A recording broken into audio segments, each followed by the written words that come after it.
Pile Poule. Dialogue pour le temps présent et pour les temps futurs. Une émission de Marc Wielinski, tous les dimanches de 13h à 14h sur RCJ. Où va notre monde? Comment mieux le comprendre? Que puis-je faire pour l'améliorer? Que m'est-il permis d'espérer? Aujourd'hui, l'esprit artificiel avec Raphaël Enthoven.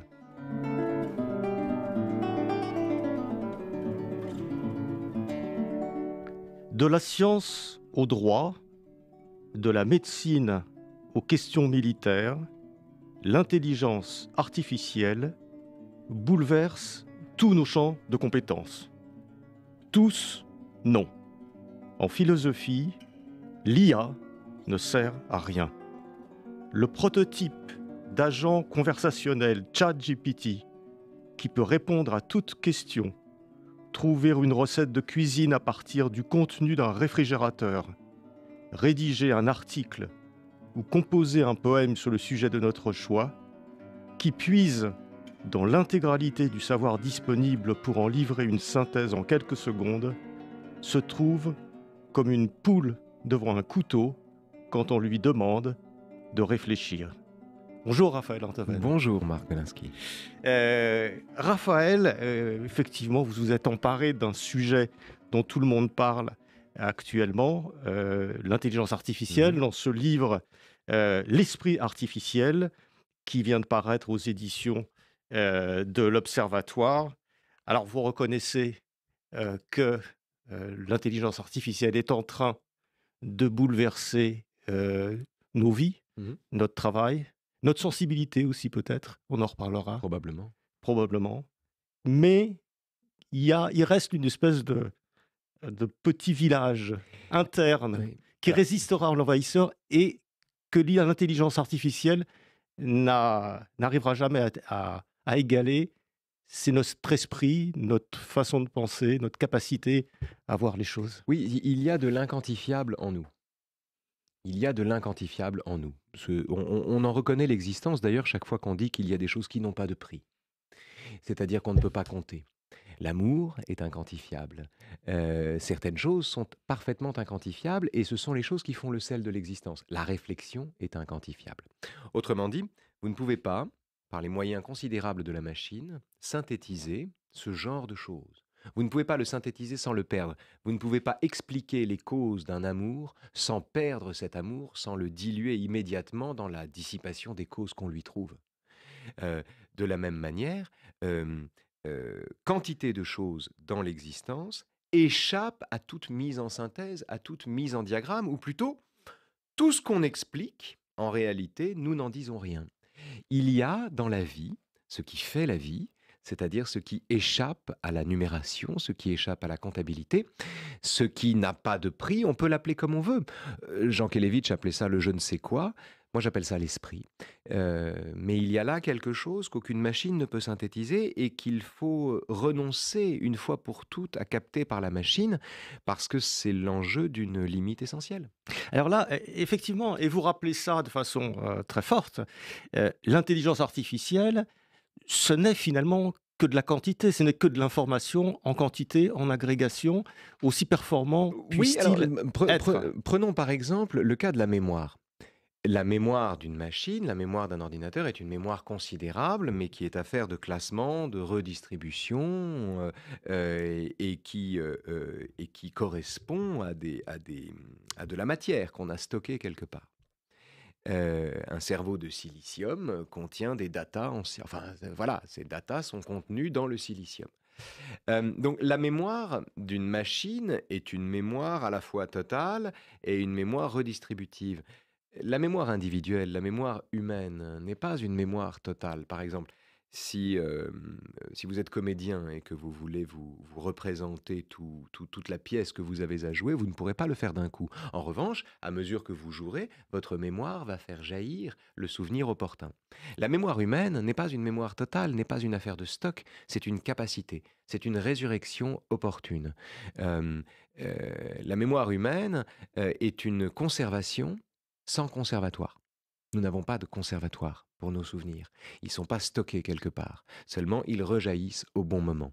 Et cette différence fondamentale entre les deux mémoires explique par exemple que la machine aujourd'hui, dont certains veulent penser, comme mon camarade Laurent Alexandre, qu'elle s'éduque plus qu'elle ne se fabrique désormais, eh bien, la machine fonctionne par accumulation de données, par augmentation de données, par accroissement de la complexité des process. Mais elle est toujours aussi loin, on est aussi loin qu'il y a 3000 ans, de toucher du doigt ce qui fait la singularité d'une pensée, d'un esprit ou d'une réflexion. Mais Raphaël Enthoven, effectivement, la machine et les IA n'y font pas exception. Ont leur mode de fonctionnement quantitatif. Vous avez dans ce livre l'image de l'oie qu'on gave. Finalement, Oui, mais les si vous IA voyez, sont par exemple, des si on oies parle, gavées. en fait, avec l'IA, là où les choses changent, c'est qu'on se dit non, l'IA est autonome puisqu'elle apprend toute seule. Mais comment l'IA apprend-elle? Par exemple, prenons l'exemple le plus simple qui soit, c'est un exemple que prend Yann Lequin dans son livre Quand la machine apprend. L'IA apprend, par exemple, vous voulez lui apprendre ce que c'est qu'une girafe. Vous lui mettez des quantités de photos de girafes dans la tête, enfin dans la tête, dans le cerveau. Vous lui mettez quantité de photos de girafes jusqu'à ce qu'elle repère une girafe qu'elle n'a jamais vue. C'est comme ça qu'elle apprend. C'est-à-dire que l'IA apprend en conjurant la surprise devant l'événement qu'elle ne connaît pas. C'est comme ça qu'elle apprend. Donc elle permet, et c'est pour ça qu'on a l'impression qu'elle est autonome, parce qu'elle apprend toute seule. Euh, et- alors, seulement comment apprenons-nous, nous? Qu'est-ce que c'est que la philosophie? La philosophie, c'est l'art d'être surpris parce qu'on a l'habitude de voir. C'est l'art d'être surpris parce qu'il nous est familier. C'est l'art de s'émerveiller du quotidien. Pas d'être étonné par ce qui est étonnant, ça c'est facile. Non, c'est d'être étonné par ce qui n'est pas étonnant. La philosophie consiste à s'émerveiller de ce qu'on a l'habitude de voir. L'IA consiste à ne pas être surpris par ce qu'elle n'a pas vu. Nous sommes sur des directions totalement antinomiques, totalement opposées. L'apprentissage en philosophie se mesure par exemple au remplacement d'une certitude par un doute. Alors que l'apprentissage de l'IA se mesure au fait qu'elle, justement, elle apporte des réponses supplémentaires aux questions que nous ne nous sommes même pas encore posées. On est dans des démarches qui n'ont absolument rien à voir. Et par définition.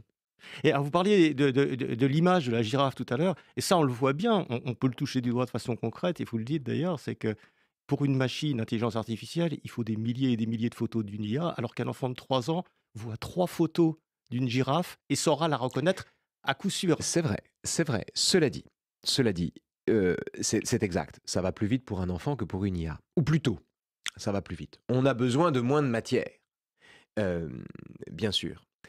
Néanmoins, le propos de mon livre n'est pas de dire que l'humanité peut encore en remontrer à la machine. Et qu'en somme, un enfant de 3 ans apprend plus vite qu'une IA, et que d'ailleurs Kasparov aurait pu battre Deep Blue aux échecs, etc. etc. Mon but n'est pas de dire que l'humain est plus fort que la machine, je ne crois pas à ça. La machine est plus forte que l'humain, c'est même sa raison d'être. Qu'un ordinateur ait une puissance de calcul supérieure au meilleur joueur d'échecs du monde, encore heureux. C'est sa raison d'être, sinon à quoi bon? Qu'un marteau soit plus solide que le poing, c'est sa raison d'être aussi. Donc l'idée que les outils soient plus forts que nous me paraît un faux problème. Nos outils sont conçus pour être plus forts que nous. Mais en revanche, nos outils ne sont pas nous. Quand Kasparov perd contre un ordinateur, il perd contre une usine. Il perd pas contre un joueur d'échecs. Quand un boxeur se fait rétamer par un robot, il prouve juste que le métal est plus solide que le muscle. C'est pas une crise du muscle. Donc, je ne crois pas, si vous voulez, à ce vieux mythe de l'affrontement de l'homme et de la machine, où l'homme serait de plus en plus menacé par la machine. Dans le cas de l'IA, ça n'a pas de sens. Dans le cas de l'IA, quand on parle de philosophie, il n'y a pas de match. Il n'y a pas d'affrontement. L'IA est inapte à faire de la philosophie, par définition, alors qu'un individu est conçu pour ça. Donc il n'y a pas d'affrontement là non plus. Si vous voulez, il y a deux problèmes. La machine est-elle plus forte que l'homme? Oui, bien sûr, elle est plus forte que l'homme. La machine peut-elle penser? Non, bien sûr, elle ne peut pas penser. Et elle peut singer la pensée, elle peut imiter le mouvement de la pensée, mais elle ne peut pas penser elle-même. J'ai une petite question, je voudrais vous challenger sur un point, Raphaël. Dans votre livre qui est comme toujours écrit avec une C'est limpidité gentil, ça, merci. extraordinaire. On n'a pas le droit d'emmerder un lecteur qui nous a rien fait. C'est vrai, mais C'est une civilité réglementaire. Il Bien faut sûr. vraiment soigner ces mots. J'ai eu du temps pour écrire ce livre, résultat, il est court. Ouais. il est court, il est dense et il se lit très bien. Et je dirais que c'est des phrases qui s'enchaînent et qui sont comme des vagues un peu, qui viennent à l'assaut Bon, du rocher de la complexité. Voilà. ok. En fait, il y a des philosophes qui philosophent avec un marteau, vous philosophez à l'eau claire. Attention, les philosophes qui disent philosopher avec un marteau ne sont pas des destructeurs.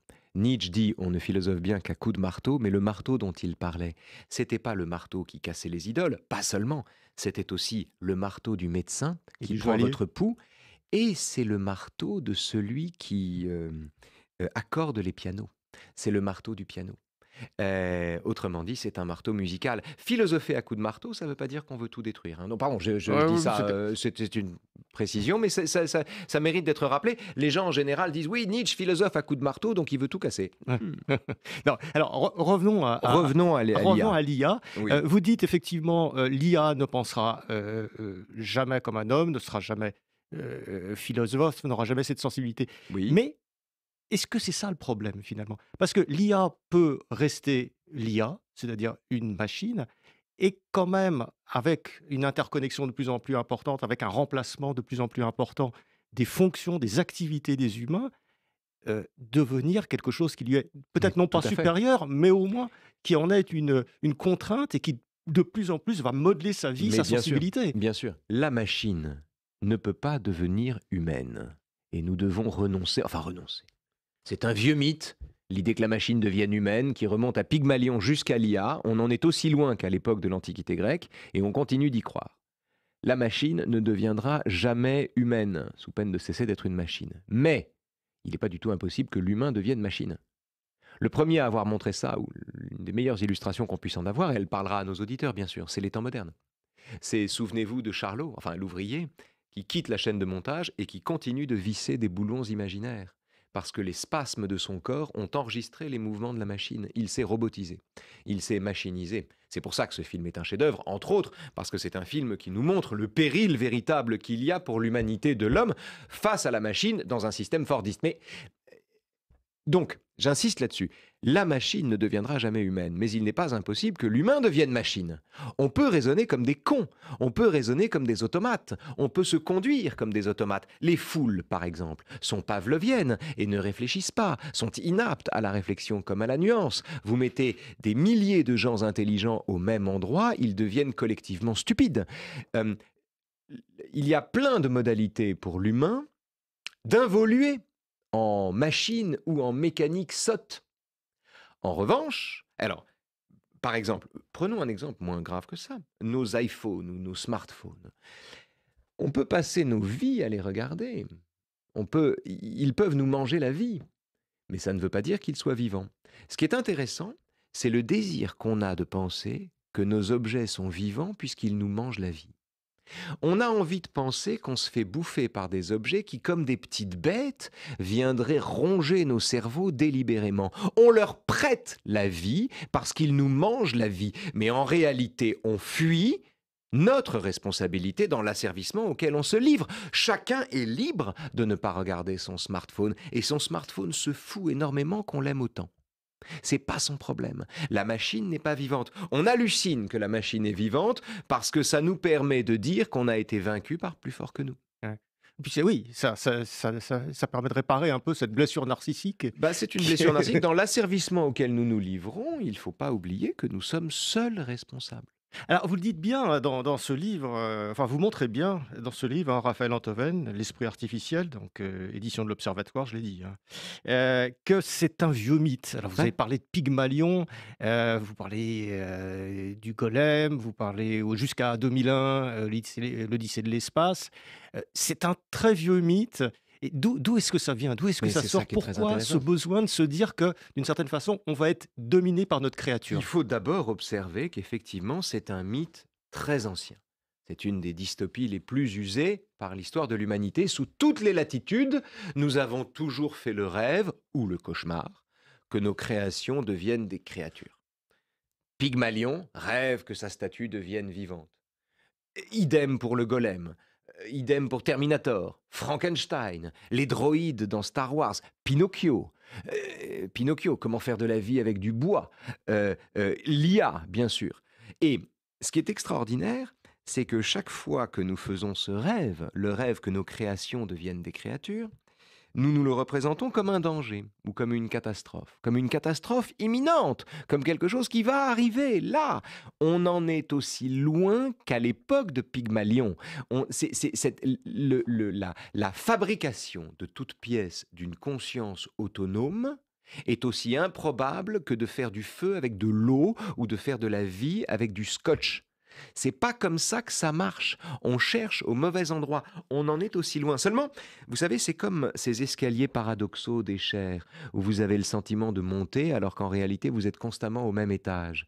Eh bien, c'est la même chose. Là, on a l'impression, c'est comme un mot sur le bout de la langue. On se dit qu'on est au bord, qu'on est à 2 secondes de créer une machine consciente. En réalité, nous sommes à 2 secondes de créer une machine consciente depuis l'Antiquité grecque, parce que cette création-là est à l'autre bout de l'univers pour nous. On en est aussi loin que d'atteindre la Lune en montant sur un escabeau. Ça ne marche pas. Ça ne marche pas comme ça. Seulement, la question, c'est pourquoi non seulement nous n'admettons pas notre impuissance à fabriquer de la vie, mais surtout, pourquoi nous nous représentons, pourquoi avons-nous tant besoin de nous représenter cette potentialité?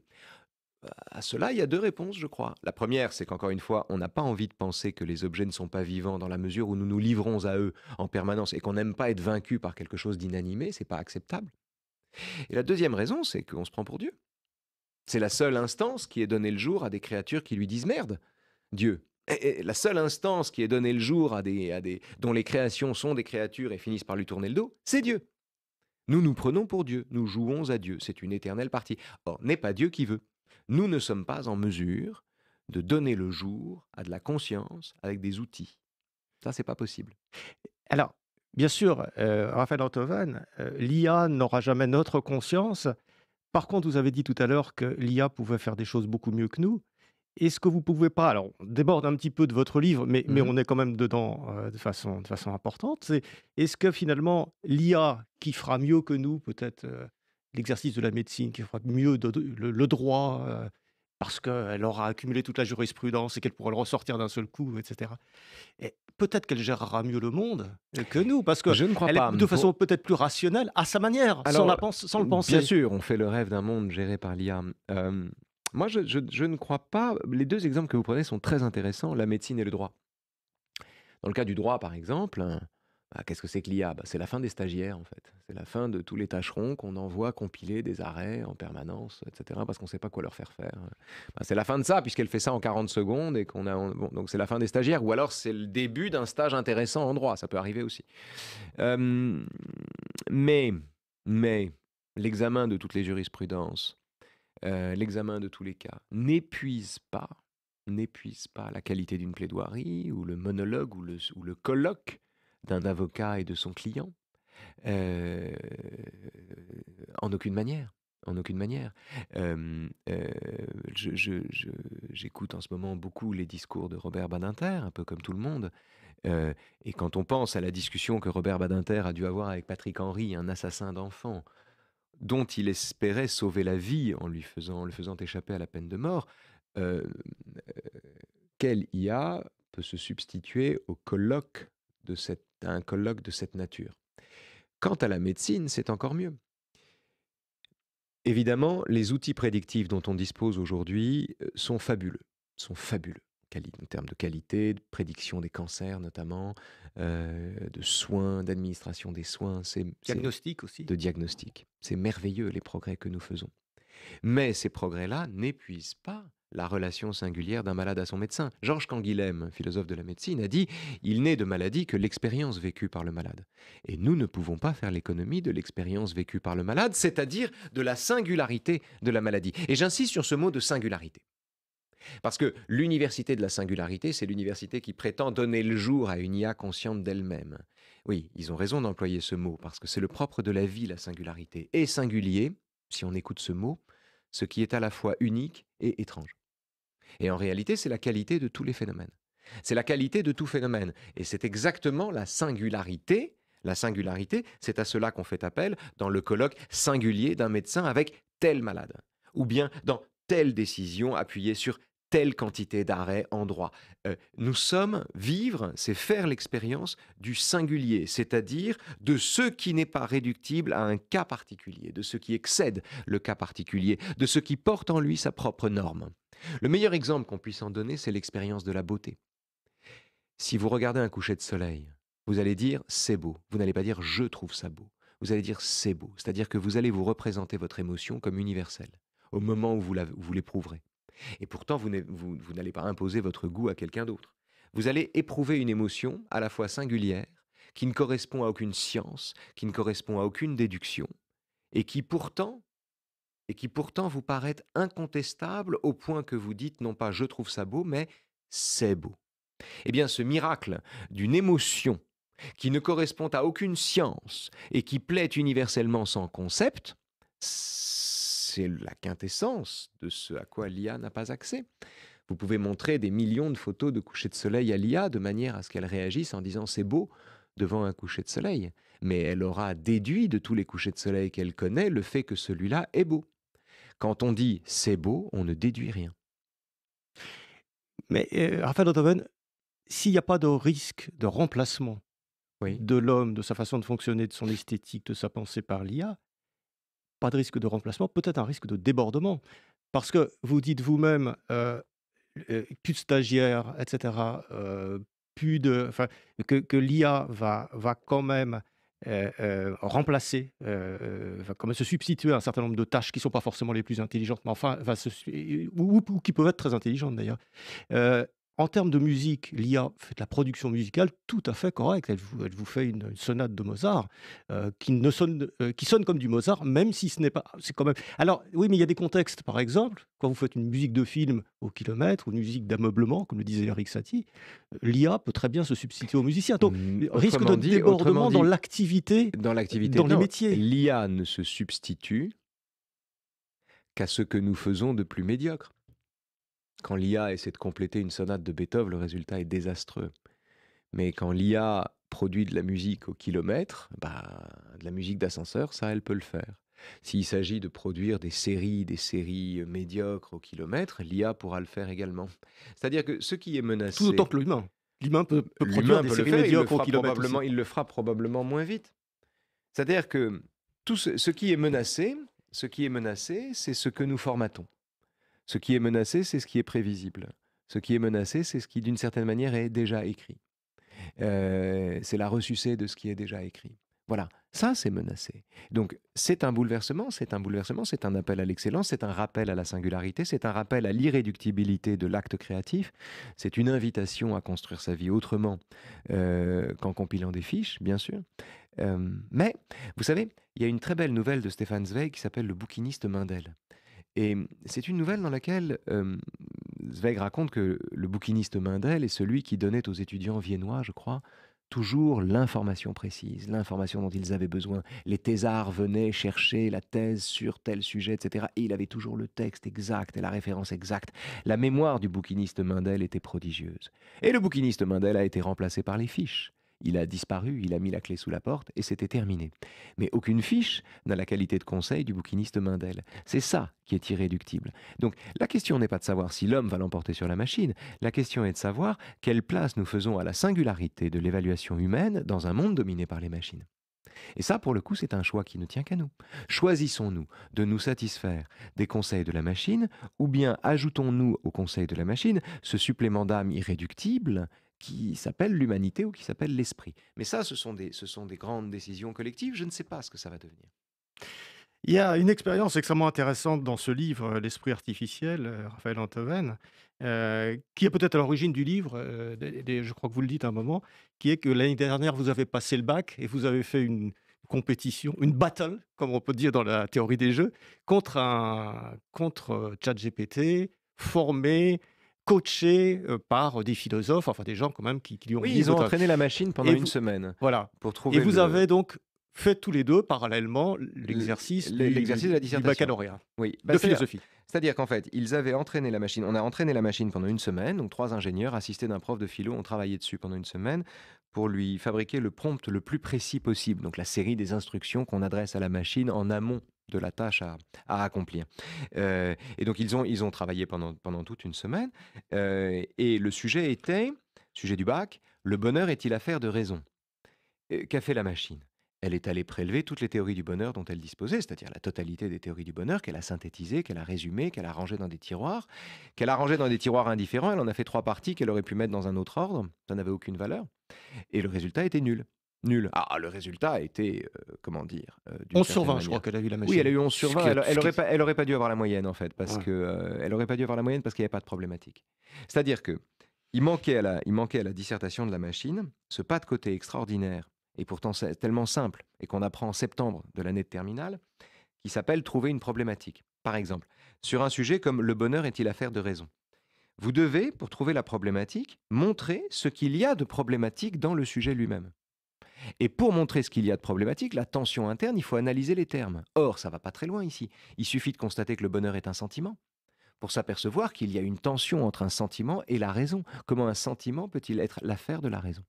Et donc là, vous avez la problématique. Et à partir de là, on peut faire 3 parties pour dire que le bonheur échappe à la raison naturellement, ou pour dire que la raison est elle-même un bonheur. Bref, vous pouvez tout déployer à partir du moment où vous faites ce pas de côté qui consiste à transformer la question qu'on vous pose, le bonheur est-il affaire de raison, en si le bonheur est un sentiment, comment peut-il être l'affaire de la raison? Ce petit mouvement, qu'on doit faire en introduction, qui est le cœur de la méthode philosophique, hein, c'est-à-dire la construction de la problématique, de cette clé qui permet ensuite de trouver toutes les parties qui conviennent et les exemples qui vont bien. Ce mouvement-là, la machine est incapable de le faire, elle ne le comprend pas. Elle ne le comprend pas. Elle va lister toutes les théories du bonheur, elle va lister toutes les théories de la raison. Voilà. Alors on peut imaginer que dans quelques années, naturellement, une telle dissertation étant disponible en ligne, elle ressortira cette dissertation disponible en ligne, mais elle n'aura pas réfléchi davantage. Mais votre, réflexion, Raphaël Enthoven, elle tient tant qu'il y a en face des professeurs de philosophie qui savent lire une copie. Parce que le jour où vous aurez des corrections qui soient du même ordre que l'IA ou que ChatGPT, la boucle sera bouclée. Je veux dire que C'est vrai, mais c'est la raison pour laquelle il faut continuer de rendre des copies à la main. Et c'est aussi la raison pour laquelle il faut multiplier les devoirs sur table.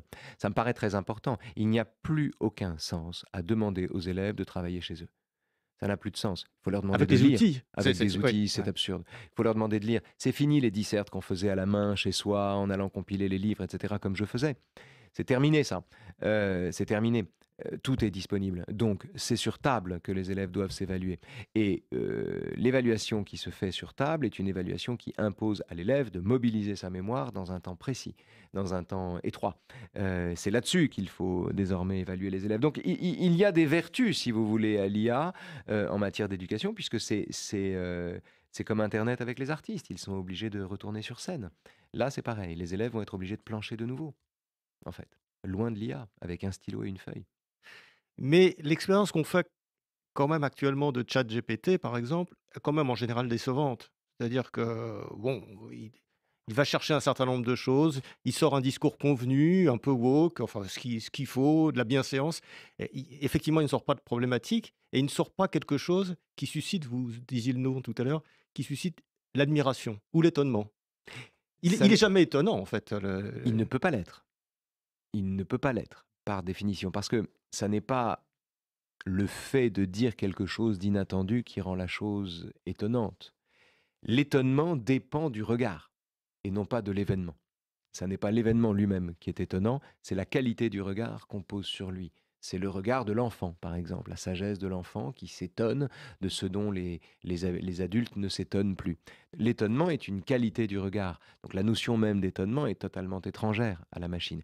Et pour cette raison, la philosophie, lui, est totalement étrangère aussi. Faire de la philosophie, encore une fois, pour trouver la problématique, vous voyez, il faut s'étonner de la question qu'on vous pose.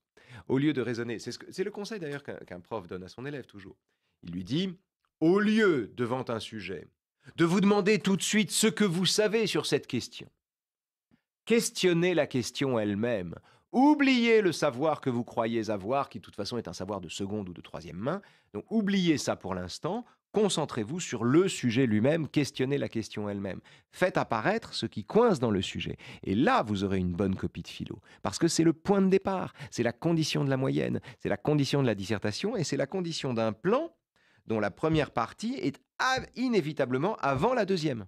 qui est elle-même avant la troisième, où tout s'exige, où on ne peut pas ranger les choses indifféremment. La machine, que fait-elle? On lui donne un sujet sur la liberté, elle mobilise tout ce qu'elle sait sur la liberté, elle dit oui d'un côté, non de l'autre, et peut-être enfin. Elle aurait pu dire peut-être pour commencer, oui ensuite, et non pour finir. L'ordre est indifférent. Si dans une dissertation, l'ordre est indifférent, ça veut dire que vous n'avez pas cheminé, vous n'avez pas réfléchi. Et on a parlé de la philosophie. Est-ce que vous étendez ça aussi à ce qui se passe dans le domaine du journalisme?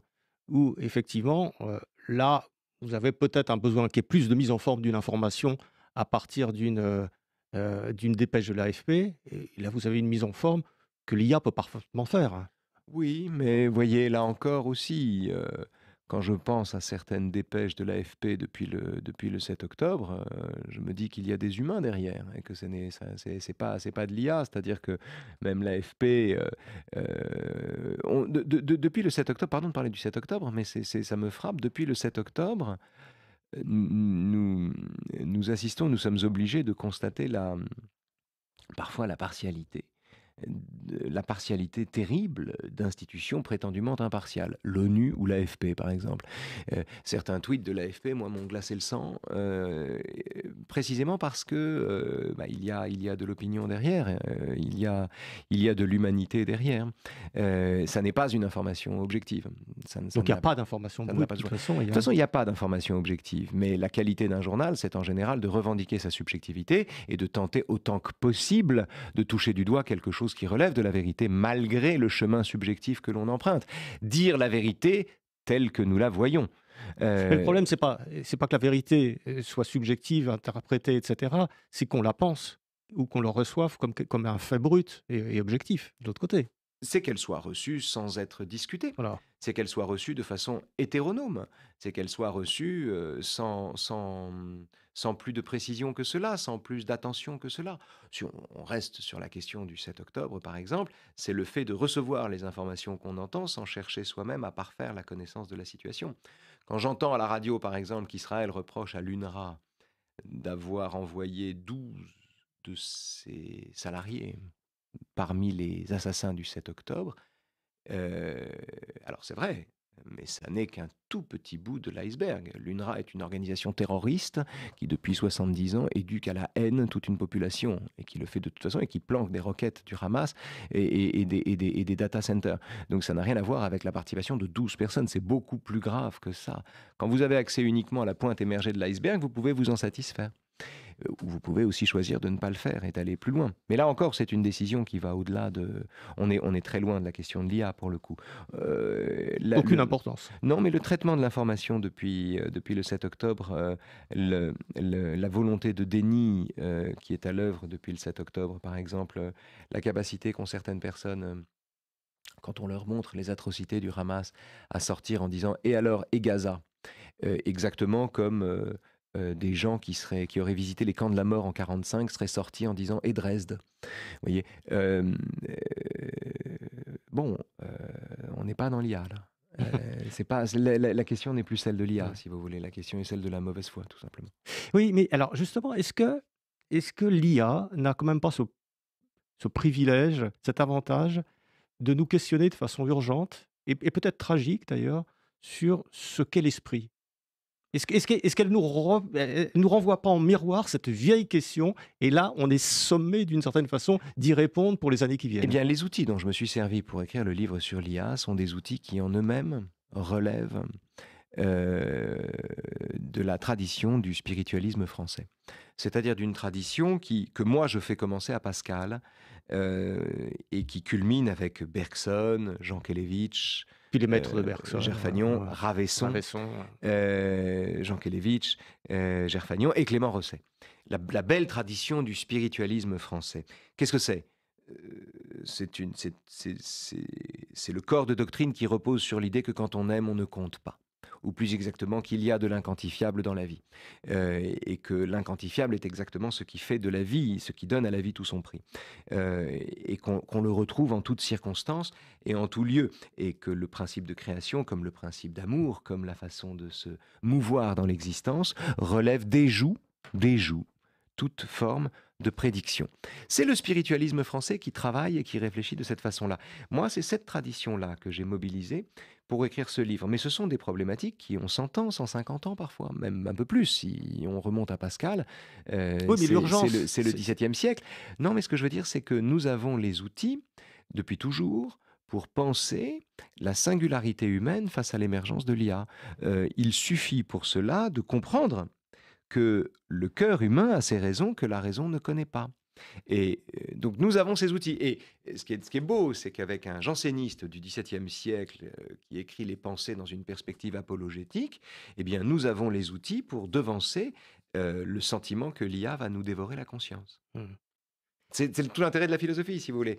La philo progresse pas, mais les questions qu'elle pose, parfois, elle a 400 ans d'avance dessus. Alors, la philo progresse pas, oui, certes, mais quand même, elle s'est toujours appuyée sur la science, sur le renouvellement de la science. La grande philosophie classique n'aurait pas existé s'il n'y avait pas Newton. Le spiritualisme, et puis Marx, etc., n'aurait pas existé.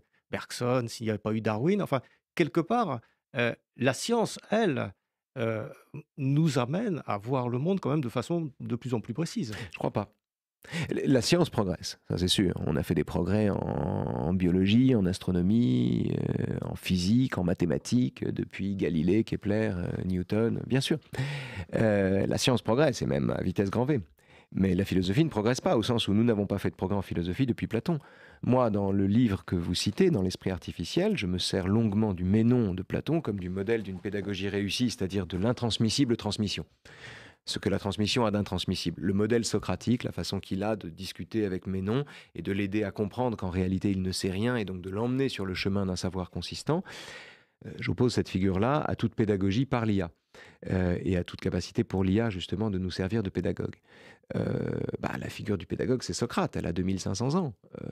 Elle a 2500 ans et elle est tout à fait pertinente à mon avis pour faire valoir la singularité humaine ou la rétivité humaine à toute captation par l'IA. C'est tout l'intérêt de la philosophie, c'est-à-dire que les outils, elles ne progressent pas bien sûr. Mais les outils qu'elle forge sont des outils qui sont adaptables à des questions nouvelles. Parce qu'en réalité, le questionnement ne change pas tant que ça. Comme dirait Bergson, c'est la poussière qui change, mais le tourbillon reste le même. Le décor évolue naturellement. Nous n'avons pas les mêmes outils. Mais les questionnements demeurent. Qu'est-ce qui fait l'humanité de l'homme ? Comme vous le dites, que m'est-il permis d'espérer ? Qu'est-ce qui fait que nous aimons ? Bref, le questionnement demeure identique et la philosophie prend cela en charge. C'est-à-dire, la philosophie prend en charge les questions auxquelles il est sain de ne jamais répondre, mais qu'il est utile de creuser. Ouais. Et la question que je posais, je vais la poser un petit peu différemment. Il y a quand même un changement d'échelle, de rapidité, de puissance. C'est-à-dire que là, on attaque quand même un certain nombre on reparlait des métiers avec l'IA, et vous les citez, qui sont quelque chose qui était purement du domaine de l'humain. On a l'impression que, un peu comme la banquise, le domaine purement humain est en train de se réduire peu à peu avec le réchauffement de la Terre.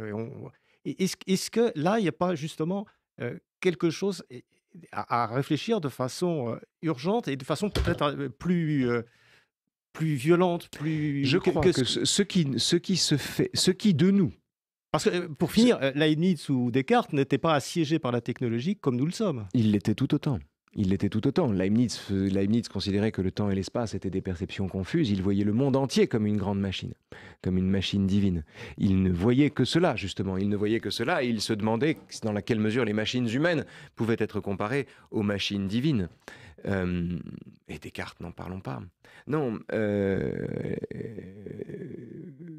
Nietzsche lui-même, au XIXe siècle, qui était plutôt technophobe et qui vivait dans un monde où le courrier se transportait par calèche, a envisagé le fait que, sous la pression du besoin de communiquer, des groupes humains se formeraient qui dépasseraient les nations. Les philosophes entrevoient ce qui va advenir, non pas parce que, tout simplement parce que c'est l'acuité de leur regard qui leur permet de le voir. J'ai oublié votre question, parce que c'était Est-ce qu'on n'est pas plus dans l'urgence par le fait qu'on est un peu débordé, envahi par ces intelligences artificielles dans des univers de métiers? Je ne crois pas. La partie de nous-mêmes qui est menacée par l'intelligence artificielle, c'est la partie comestible de nous-mêmes, celle qu'on peut volontiers lui abandonner. Prenons un exemple, tiens. Le consommateur en ligne. Nous sommes tous désormais des consommateurs en ligne. Mettons qu'on aille sur un site de vente en ligne pour acheter un truc. Que l'algorithme du site, nous ayant repéré, nous enferme ensuite dans ce désir et nous propose des choses qui vont dans ce sens-là. Il y a des gens pour dire que les algorithmes nous dépouillent de notre identité. Et en réalité font de nous des purs tiroirs-caisses, des machines à consommer. Pourquoi pas? Mais ce sont les mêmes qui refusent absolument d'être réduits à ce qu'ils consomment. Ni vous, ni moi n'accepterions d'être réduits à ce que nous achetons en ligne. Ce que nous achetons en ligne dit peu de choses de nous. Ça n'est pas l'essentiel de nous-mêmes, ce que nous consommons. Qu'un algorithme nous enferme dans... Comment peut-on à la fois dire que nous sommes plus larges que ce que nous consommons, tout en disant qu'un algorithme nous enferme dans nos consommations et nous dépouille de notre liberté et de notre identité profonde? Je crois qu'il y a là le désir d'un danger qui en réalité n'est pas. Alors, on peut phagocyter les opinions, on peut pousser les gens à voter de travers, naturellement. Mais là aussi, c'est la responsabilité de l'électeur. Si vous êtes convaincu par les manœuvres de Cambridge Analytica et que soudain vous voyez Trump comme un sauveur, vous êtes responsable de votre bulletin de vote. Vous êtes responsable de votre bulletin de vote. Vous avez aussi les moyens de vous renseigner différemment, mais vous avez choisi de ne pas le faire. On omet bien souvent la responsabilité humaine. Nous ne sommes pas intégralement déterminés à agir comme nous le faisons. Un consommateur de hoax russe ne sera pas forcément un électeur de Trump. Il y a une part de liberté là-dedans, une part irréductible de liberté là-dedans dont il peut choisir de ne pas faire usage, encore une fois. Mais ça reste sa responsabilité. On ne fera pas l'économie de la responsabilité humaine dans un monde où les opinions sont malheureusement sous influence. Les opinions ont toujours été sous influence. Ça n'empêche pas les individus de se forger leur propre opinion quand ils en ont le désir. Et s'ils ne le font pas, c'est tant pis pour eux. Une dernière question plus personnelle, Raphaël Enthoven. Vous écrivez des livres, vous faites des spectacles, vous utilisez les outils de l'audiovisuel, la télévision, peut-être bientôt de l'IA, je ne sais pas. Ça, pas encore. Peut-être. Comment est-ce que vous voyez votre rôle de questionneur dans la société dans laquelle nous sommes et dans celle qui se prépare? On parle de l'IA forte. Enfin, vous remettez ça en question, mais on ne va pas en parler parce qu'on n'a plus le temps. Et je renvoie évidemment les auditeurs et des téléspectateurs de YouTube à ce livre, L'Esprit artificiel aux éditions de l'Observatoire. Donc, on nous annonce l'IA forte, c'est-à-dire une IA consciente à laquelle vous ne croyez pas. Non, mais ça n'a pas de sens, puisque de toute façon, si elle devenait consciente, ce ne serait plus une IA. Ce ne serait plus une IA. Ce ne serait plus une IA. À ce moment-là, la débrancher serait la tuer. Mais elle sera puissante. Ah, mais la puissance, si elle veut, bien sûr. Un tank est puissant aussi, mais il ne pense pas. Ouais. Donc, j'en reviens à la question. Quels sont les moyens que vous avez à votre disposition pour questionner? Comment vous voyez votre rôle de questionneur dans les années qui viennent? Écoutez, j'aurais été bien embêté pour vous répondre il y a quelque temps. Et je suis plus centré dans le débat public depuis peu de temps. Et nous avons quand même changé de monde après le 7 octobre. C'est-à-dire qu'à un pogrom a succédé une vague d'antisémitisme mondial. C'est-à-dire qu'au lieu qu'un pogrom suscite une vague de solidarité mondiale, il a décoincé un antisémitisme général. Et donc, nous sommes, quand on réfléchit un peu ou quand on défend l'humanité, tout simplement, c'est très difficile de rester hors du débat dans ces cas-là, quand on est en présence d'un tel scandale, d'une telle tragédie et de la façon dont elle est minorée par des bons esprits. Donc pour moi, nous avons changé de monde à ce moment-là. Donc c'est un bouleversement qui impose d'occuper autant que possible l'espace public. Du fait de ces événements dramatiques, notre capacité à prendre de la hauteur est entamée. Non, c'est pas ça. C'est que moi, ce qui me fascine, c'est le déni, c'est le négationnisme. C'est les gens qui arrachent les affiches que je vois là, par exemple, les affiches d'enfants otages dans la bande de Gaza. C'est les gens qui ont le sentiment de faire ça et de lutter pour un monde plus juste. C'est les féministes de merde qui oublient de manifester pour défendre les Israéliennes qui se sont fait violer. C'est cette dimension du déni, c'est-à-dire c'est cette oblitération des victimes parce qu'elles sont juives, qui me paraît un scandale qui doit défier toute conscience et qui nous impose de prendre la parole dans l'espace public autant que possible. Au-delà de cette question-là, qui est vraiment une question très présente désormais, Le philosophe est le légat ou le mandataire de milliers de morts dont les réflexions sont toujours vivantes et qui doit les injecter en permanence dans le débat public parce qu'elle les éclaire et parce qu'elle se voit éclairée par lui en retour. Donc mon travail consiste à injecter dans le débat public tantôt du temps long, tantôt de la réflexion, ou tantôt rappeler via Bergson ou Pascal, comme je le fais dans ce livre, que l'humanité n'est pas uniquement une affaire de mesure et de quantité. Encore faut-il, Raphaël Antoven, qu'il y ait débat public. C'est-à-dire qu'on ne peut pas dire que les espaces des réseaux sociaux comme X, Twitter, etc., soient des espaces de débat. Non, Est-ce mais que il peut lorsque y en vous avoir. intervenez, par exemple, sur les Mhm. événements du 7 octobre, sur ce déni, sur cette façon qu'ont les gens d'interpréter les choses à leur manière, est-ce que ce n'est pas finalement toujours remettre, je me pose la question, hein, remettre du bois Non, mais dans prenons le un exemple. foyer Non, mais pour il faut- l'attiser plutôt que pour l'éteindre? Prenons un exemple. Il y a quelques semaines, la France Insoumise a tweeté, je dis la France Insoumise parce qu'ils tweetent toujours en groupe. Ils ont une boucle WhatsApp, ils coordonnent leurs tweets. Donc la France Insoumise, enfin ouais, une boucle, peu importe d'ailleurs, mais ils coordonnent leurs tweets. La France Insoumise a tweeté en masse qu'un bombardement israélien avait détruit un hôpital à Gaza et fait 500 morts. Et puis les images sont apparues, et puis on a découvert que c'était une roquette perdue qui était tombée sur un parking, qui a fait 10 morts, ce qui est très grave. Enfin, ce sont 10 morts qui n'avaient pas abîmé la façade de l'hôpital en question. Bref, que c'était pas du tout ça. Ils ont tous laissé l'information. Enfin, l'information, la déformation, l'idée que c'était un bombardement israélien. Aucun d'eux n'a retiré son poste. Aucun. Quand Là, vous vous êtes en touchez à la présence... malhonnêteté intellectuelle. Non, c'est pas de la malhonnêteté. Sinon, ça va beaucoup. Parce que la malhonnêteté pourrait consister à dire pas du tout, c'est un bombardement israélien, je l'affirme et je vais vous le démontrer. Ça, c'est malhonnête. Non, là, c'est pas de la malhonnêteté. Là, c'est le type sait. Il sait très bien que c'est une pauvre roquette du Hamas qui s'est perdue en cours de route, et qui est tombée sur le parking de l'hôpital. Il le sait très bien. Non, c'est de la cécité volontaire. C'est la volonté d'aveugler les gens et c'est la volonté de capitaliser sur ce qui lui paraît souhaitable plutôt que sur ce qui est réel. C'est l'introduction du rapport de force à l'intérieur même de l'information, si vous voulez. C'est la falsification. C'est la falsification volontaire, la falsification délibérée. Ceci est un phénomène de servitude volontaire qui est redoublé par la servitude volontaire des gens qui approuvent ce poste dont ils savent qu'il est faux. On est là en présence d'une adversité qui n'est pas soluble dans la réflexion. Et on ne peut pas discuter avec ça. On ne peut pas discuter avec des gens qui diffusent en toute connaissance de cause ce qu'ils savent être faux. Voilà. On ne peut pas. Il n'y a pas de discussion possible. Justement, donc, pas d'espace public et tout ça. On peut porter témoignage. On peut porter témoignage de ce qui existe et puis leur donner la migraine. En tout cas, le monde qui va et qui se développe et qui nous attend aura de plus en plus besoin de philosophes et de gens comme vous, Raphaël Antoven. Dieu vous entende. Espérons qu'il y en aura beaucoup plus qu'actuellement et qu'ils auront cet espace pour s'exprimer. On l'a ici en tout cas. Hein. C'est un plaisir de discuter avec vous parce qu'on a du temps. Il est tout à fait ouvert. Merci Raphaël Antoven. Je rappelle le titre de votre livre, L'esprit artificiel, aux éditions de l'Observatoire. Merci Raphaël. Merci à vous.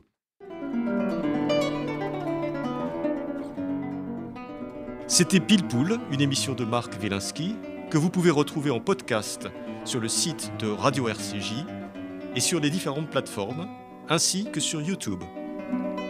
À dimanche prochain, 13h.